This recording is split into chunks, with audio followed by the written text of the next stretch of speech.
80% of humanities papers are not cited once. That means that they're producing scholarship that nobody looks at. Yes.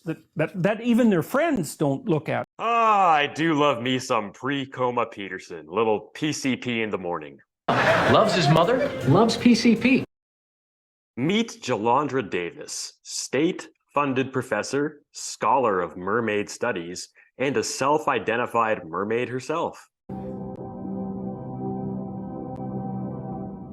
My passion for this research came about because I have always loved mermaids. It's always been something I've really identified with. I've always kind of paid attention, looked out for mermaid texts, but for some reason I never really considered it as an object of scholarly analysis. Alright, so I know a lot of you are going to be laughing right now about that, but I'm going to cut her some slack here. As Jordan Peterson has showed us, it is entirely possible to learn valuable things about human psychology and interactions via the archetypes we can see in major media like movies, religious texts, and so forth. So let's cut her some slack on this one. And now Mermaids is my life's work. I'm going to have to withdraw some of that slack. How deep could this mermaid well really be? Even though my project is about Black mermaids more broadly, one of the things I'm really zeroing in on is this idea of the Middle Passage as the birth of mermaid species, and I call this idea the crossing merfolk. The Middle Passage being the journey across the Atlantic Ocean endured by African slaves.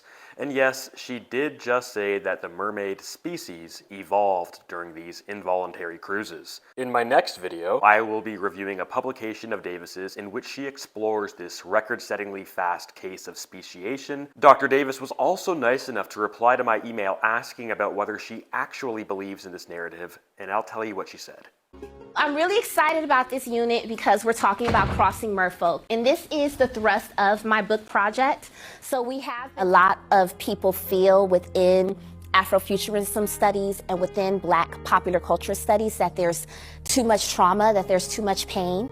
So that's like one of the main things that I'm interested in, is how Black artists can take this idea that's so full of trauma and pain and violence and brutality as the experience of the Middle Passage, and they can conceptualize it in a way where there's also this connection to rebirth into something magical and something beautiful. So there have been a lot of scholars that have been writing in mermaid studies. However, they've mostly been ignoring Black mermaid lore, right? And so it's important because one of the things I'm thinking about in this project is that Black people also need access to whimsy. We also need access to fantasy. We also need access to magic. And I just don't think that there's any more awe-inspiring image or idea than that of the mermaid.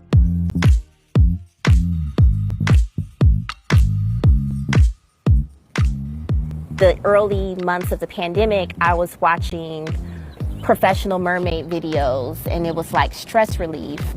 And that's what inspired me. And I've never had time before. I'm gonna do this. So I finally took lessons. So it's like it actually motivated me. I'm still a baby mermaid because I'm still early in this journey. I just learned to swim a few years ago, partly because I have a young child and because I want to be a mermaid.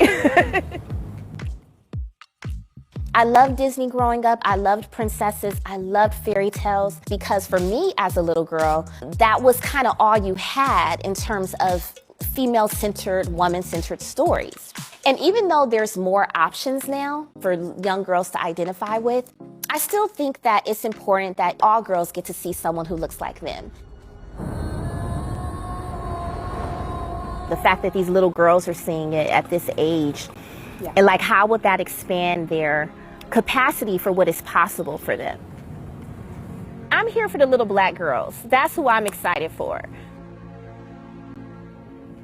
There's a long way to go, and I mean, I always say that representation isn't everything, but representation does matter because it helps to determine the limits of your possibilities. Representation is, in my opinion, a thing critics of identity politics often undervalue. Sometimes showing people that something is possible for them can spur them on. For years, just as one example, it was believed that the 4-minute mile was beyond human capacity, until someone did it, at which point the floodgates were opened, with many more doing it in the years immediately following. Relatedly, I was recently talking to a friend who told me about watching the Tour de France with his 5-year-old daughter, who went from being mildly interested when the men were riding to captivated during the women's race. So there's a kind of fun connection of this to The Little Mermaid. I've known that Halle Bailey was cast to be The Little Mermaid for years now because I'm a mermaid freak. But when the trailer came out recently, there was a lot of controversy around her casting. Here, a big part of the issue was the perception that producers were changing a classic. Many critics asked, why can't they create a new story instead of changing an existing one to serve some contemporary social agenda? Similar complaints were made about the Ghostbusters reboot, but were not made about Jessica Jones, a newly created female comic book hero that was later made into a Netflix show. And so there was this woman on Twitter that I follow, and she said, all the Africans y'all threw in the sea, and now y'all surprised a mermaid is black, right? And so not only did this tweet get viral, Twitter took it down because they said it was offensive, right? And it's like, why is it offensive to state a fact? Facts don't care about your feelings.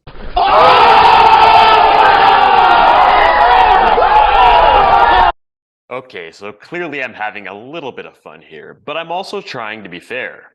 I stand with Jalondra in opposing the takedown of such a tweet, and as you will continue to see going forward, I'm not in any way intending to create hit pieces on the professor.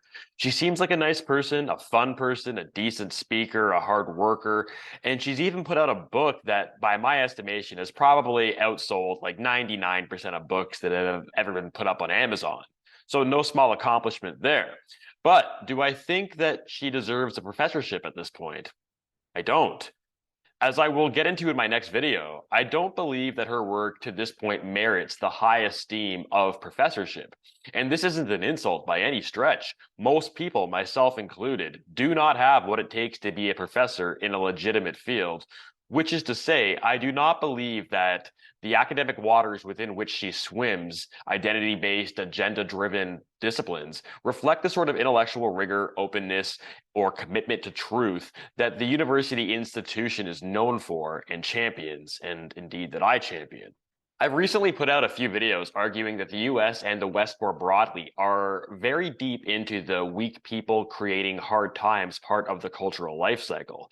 This is something that I've been intending to make videos on for a few months, but what lit the fire under me to do it when I did was actually the video we've been talking about in this video. Here's the comment I made on the video when I first watched it a few weeks ago. If ever we needed proof that we are in the cultural decadence phase of the Western cultural life cycle, this is it. This is the kind of crap that a society who has had it too good for too long produces. What does this contribute to America? Does it contribute to making the US more economically, scientifically, or technologically competitive? Does it further our understanding of ourselves in a way that improves the quality of Americans' lives or their ability to help America compete internationally? Chinese kids, let alone adults, are not wasting their time on this silliness. They're on the upswing. They're hungry. Meanwhile, our society has had it so good for so long that so many of us lack a sense of urgency or need to produce that is so staggering that we are paying people to do this vacuous, childish garbage.